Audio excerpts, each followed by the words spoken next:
એકી સંખ્યા. તો જે સંખ્યાની પાછળ 1, 3, 5, 7 અને 9 આવતો હોય તેવી સંખ્યાને એકી સંખ્યા કહેવામાં આવે છે. જેવી રીતે કે 11 ની પાછળ 1, 13 ની પાછળ 3, 15 ની પાછળ 5, 17 ની પાછળ 7 અને 19 ની પાછળ 9.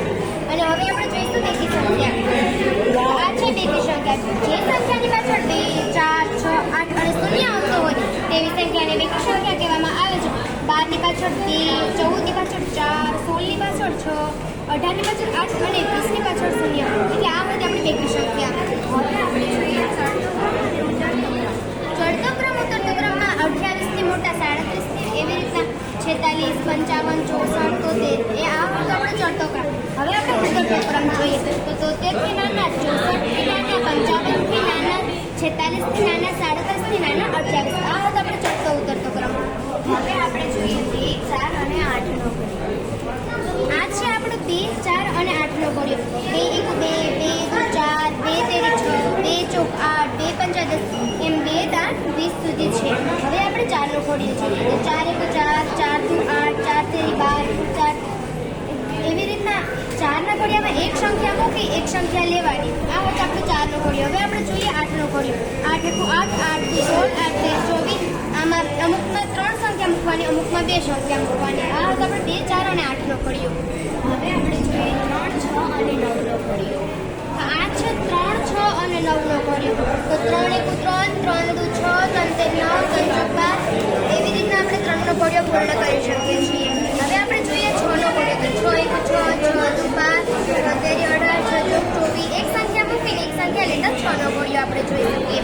હવે આપણે જોઈએ 9 નો ઘડિયો. 9 1 9, 9 2 18, 9 2 27 એવી રીતના 90 91 9 સુધી આપણે 9 નો ઘડિયો શીખી શકીએ છીએ. હવે આપણે જોઈએ 1 થી 10 તો 1 નો 1 વર્ગ, 2 નો 4 વર્ગ, 3 નો 9 વર્ગ, 4 નો 16 વર્ગ એવી રીતે આપણે 1 થી 10 સુધીના વર્ગ જોઈ શકીએ છીએ. આમાં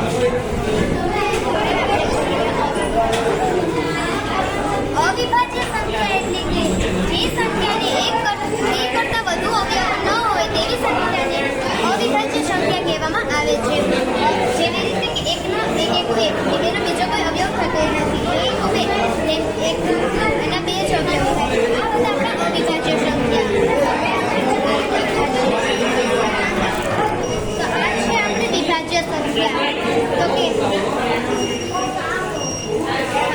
1 6, 3 2 6, 2 3 6 ને 1 6 6.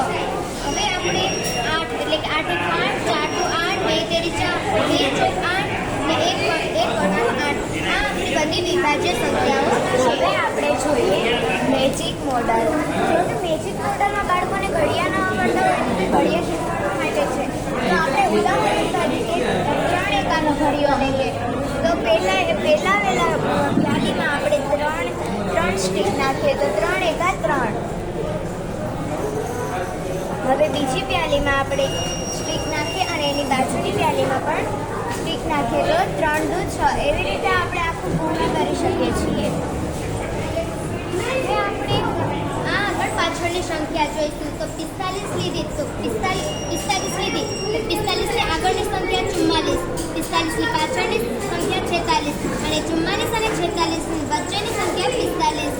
હવે આપણે જોઈએ મેજિક સરવાળો. તો મેજિક સરવાળામાં આપણે 26 લીધા તો 15 26 અને 27 નો સરવાળો થાય 78.